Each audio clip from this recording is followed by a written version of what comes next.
con la certeza que debe ser leído. Fíjate que Jesús dijo, y será predicado este evangelio.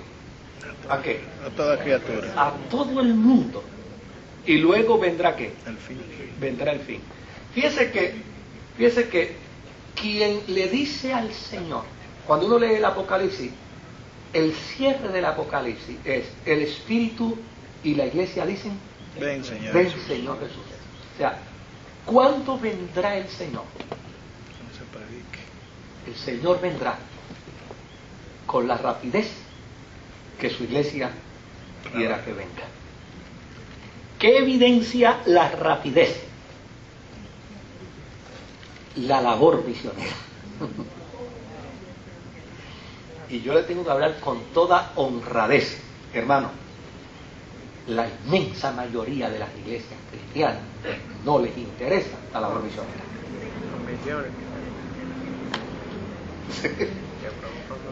Vamos a confrontarnos con una realidad. Fíjense que el término está dicho con perfecta claridad. Y será predicado este evangelio a todo el mundo. Y luego vendrá el fin. Ahora, la pregunta que yo tengo que hacerme es, ¿cuánto empeño como iglesia cristiana, el mundo está teniendo para la obra misionera? Mire, somos 6.5 billones de seres humanos. Andamos cacareando que el Señor viene ya. Eso es ya. ¿Sabe qué? Todavía no hemos llegado a la mitad del conocimiento de la fe cristiana en el mundo. Entonces, ¿quién detiene el retorno de Jesús? La apatía para predicar el Evangelio a todo el mundo. Entonces, a mí me parece que aquí se conjuga un concepto interesantísimo en la vida cristiana.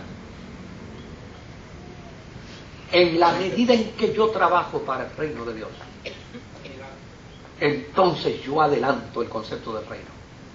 Es en la medida en que yo trabajo para... O sea, es mi trabajo para el reino de Dios el que le dice al Señor, sí, ven, Señor Jesús.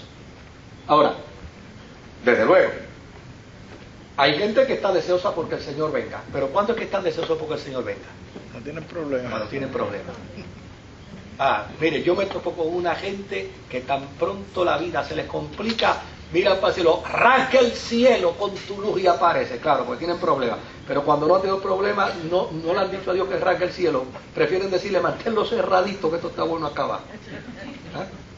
Entonces, hay gente que está procurando el retorno de Jesús meramente por unas conveniencias muy, muy personales, que son egocéntricas, que son egoístas. Mire, si yo, a los que me han escuchado, a mí me encanta hacer bromas. Yo una vez le hice una broma a una pareja de aquí de la iglesia, que todavía están aquí, menos mal que no los perdí, que los iba a casar el próximo sábado y el viernes por la noche vinieron a traerme los papeles, y yo dije a estos dos, yo les voy a hacer una buena broma, y los agarré de la mano y les dije, vamos a hacer, pero después vamos a orar, y al final vamos a orar.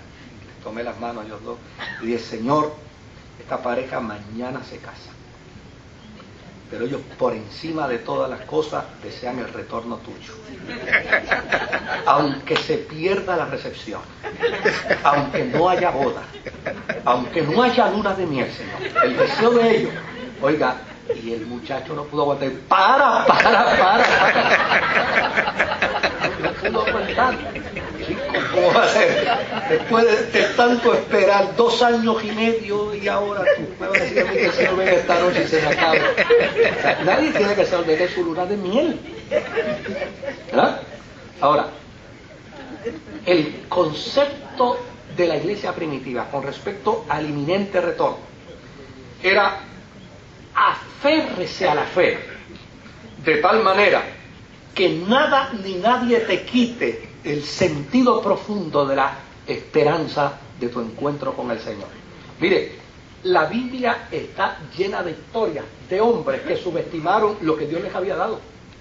Por ejemplo, Esaú no subestimó la primogenitura. Judá o Rubén no desplazó Judá a Rubén como consecuencia de su inercia. Saúl no fue desplazado por David como resultado de ¿qué? De subestimar lo que Dios le había dado. O sea, a Saúl lo puso Dios, a Saúl lo ungió Dios, a Saúl lo ubicó Dios en ese lugar. Sin embargo, no tomó en consideración que lo que Dios le había dado. Obviamente, como resultado de ello, el Cristo resucitado le dice a la iglesia del primer siglo y a la iglesia de hoy: retén lo que tienes para que ninguno tome tu corona. O sea, es que el sentido, y esto no contradice con ninguna escuela teológica, ni arminiana ni calvinista, porque obviamente la salvación es gratis, pero la única razón por qué es gratis es porque vale mucho. Es porque vale mucho. Nadie la podría Entonces, pagar. no la puedo pagar. Nadie la puede ¿La puedes pagar? No. Pues te la tengo que regalar, porque tú no la puedes pagar. Entonces, pero no puedo subestimar, no puedo tener en poco una salvación que yo no podía pagar. Y ese retén lo que tiene, lo que implica es eso, o sea, la vida cristiana. Claro, esta es una comunidad de creyentes que está inmersa en el paganismo. Y como hemos visto ya en las otras 5 iglesias, había una interacción de cristianos bajo la influencia pagana. A los cristianos se les pide que se separen para Dios, que retengan lo que tienen, para no perder la corona de Dios. En 3 minutitos vamos a ver si me permiten tocar las promesas. La primera promesa: será columna en el templo de Dios. De hecho, el concepto de columna ya entre los griegos era muy apreciado. Aquí los ingenieros estructurales tal vez nos pueden ayudar sobre el particular, pero ya entre los griegos habían decenas de tipos de columnas, y desde luego se conocía el valor de la columna. Este edificio está aguantado gracias a las columnas. Si las columnas se eliminan de un edificio, obviamente el edificio colapsa. A los creyentes de Filadelfia se les ha prometido: ustedes serán columna, no aquí, sino serán columna en el templo de Dios. Lo que quiere decir es, Dios honrará la fidelidad del que sea fiel. Y esa fidelidad lo pondrá en una posición de ¿qué? En una posición de prestigio. ¿O ve? A mí se me ocurre pensar, y nosotros observamos en un edificio, cuando uno está remodelando, haciendo cualquier cosa, mueve cualquier cosa excepto las columnas. Sí. Es como un monumento que está ahí para ser admirado, pero pienso que el caso de los que están aquí es como personas que guardaron su fidelidad, gente que los va a ver y mira, así un modelo. O sea, es el sentido bíblico antiguo: el justo permanecerá.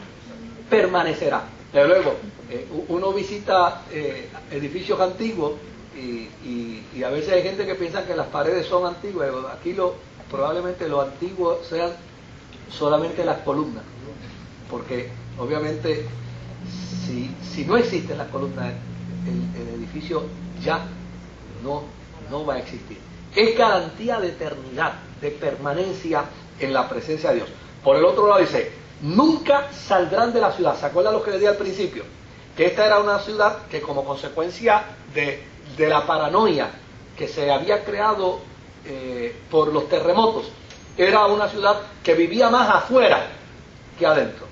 El Cristo resucitado le dice: en el cielo no van a tener ese problema.